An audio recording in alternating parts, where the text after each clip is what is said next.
大家好，这几个月以来哈，有很多朋友关心我抑郁这个事。现在呢，我已经好多了，由以前的重度，现在已经到中度了。今天我就好好跟大家聊一聊抑郁这个事情，我的亲身经历。我刚开头查出来有抑郁是去年的5、6月份吧，那个时候我就发现我的情绪啊各方面不对，让他带我去检查。刚开头检查出来的时候，我是完全不相信，我也不能接受，就是自己有这个病，而且躁酸，我就感觉女的吧，有些时候心里面有点委屈是很正常。我也不相信是这种病，我不相信，我说咋可能我会得这种病？但是确实就是慢慢的吃了药，开了那个药吃了之后，是有很明显的效果。就是因为今年4月份吧，然后本来我跟邱国兰发生了点小矛盾，走广州回来之后，我不是又遇到他姐姐这个事嘛，我突然之间有一点接受不了，到现在我都还不敢去看到陈瑶儿，因为我看到的话就会想到这些事情，所以就导致我越来越严重。所以后边有好几个月，我都5月份、6月份、7月份吧，我不是都没遭出境嘛，就是那个时候邱哥发现我越来越那种了。然后我一直在医院去治疗，就没有遭出境。我姐姐过世了，我整熬了1个星期，1个星期时间，我算了一下，大概就只睡了30个小时，但是一点都不觉得自己困，只是觉得自己身上没得力气而已。然后刚开头吧，去医生就说是我加重了，给我开了药。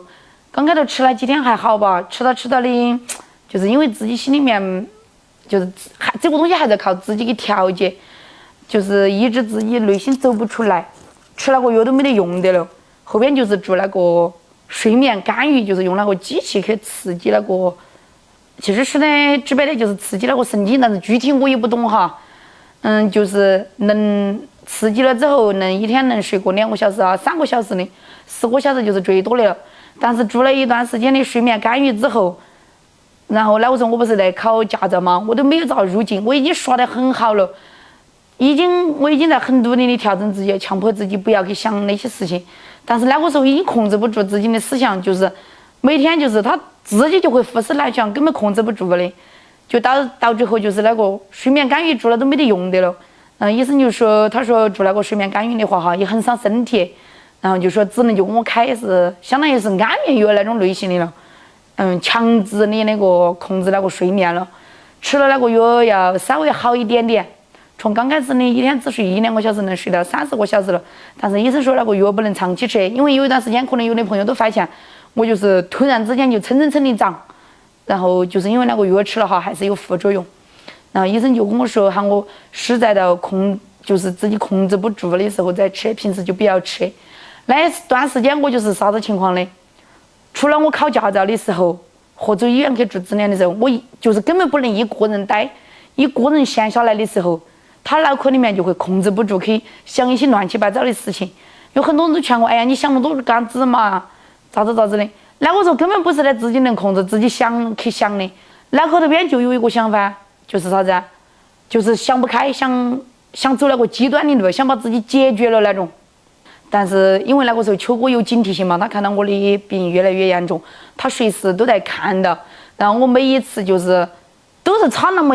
一点点，就那么几秒钟时间，如果他没发现的话，我就已经把自己解决了。有一次是在楼顶，我都翻出去准备跳了，被他发现了，逮到我。有一次是走窗户上面准备翻出去，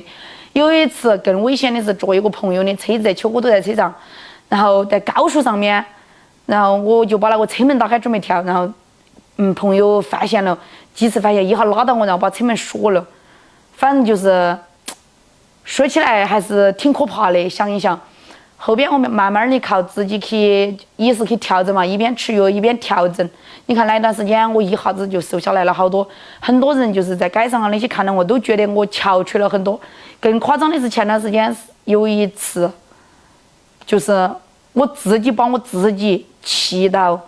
呼吸性碱中毒，然后直接休克了。等我醒来的时候，浑身衣服出汗，全部湿透了，然后头发这些都湿完了。然后医生说很危险。休克了，如果说没有人发现，没有及时的抢救，很有可能他就心脏骤停，就醒不过来的那种。因为我本来自身就是这几年，因为之前意外流产的几时候，加上生来成的时候月子没做好嘛，气血很虚，导致我现在的身体就是吸收不到营养，我的血压一低再低，就在我身体这种虚弱的情况下，一直在情绪内耗自己。医生说这种情况的话，就是很有可能，晕厥了，就是休克了之后没有人看到的话，就会很有可能就醒不过来了。其实我现在当我自己调整过来稍微好点之后，我都觉得那个时候很可怕。我在这儿说这些哈，也不是在说要博大家的同情或者啥子。抑郁这个病，有些人看来这个都并不是的病，但是这个说轻不轻，说重不重，但是真的到了一定的度还是很危险的。因为我身边有这样子的例子，已经不止一个两个，就是因为抑郁走上了极端的路，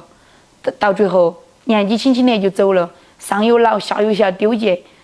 如果朋友们你们身边也有就是有类似于这样子的人哈，或者你们发现如果有焦虑症的时候，朋友们你们发现有焦虑症就要赶紧去治疗了。如果你们身边有这样子的人，尽量对他言语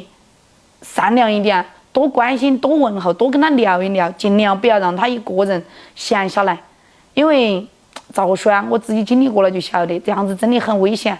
我那一段时间我就是啥子啊，我是一个人都不愿意见，我一点声音都听不得，我就想把自己封闭在一个封闭式的空间，我像一个人在一个房间，把灯关到，把窗帘拉到，一点声音都不想听到。